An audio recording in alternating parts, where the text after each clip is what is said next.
In this tutorial, I'll show you how to group by single or multiple select options in Jotform tables.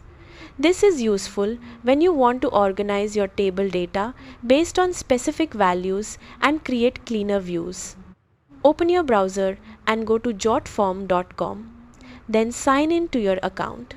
From your dashboard, find the table you want to work with and click View Table. Once you're inside the table, find the column you want to group by. Click the three dots next to the column header and select Group By. You'll see the available values from that column. Select the options you want to use for your groups. You can choose a single option or multiple options. Once you've made your selections, click Create a new tab. Enter a name for the new tab, then click Create tab. Give Jotform a moment to organize your data.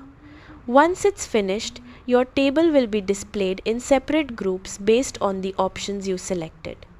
That's how to group by single or multiple select options in Jotform tables. Thanks for watching.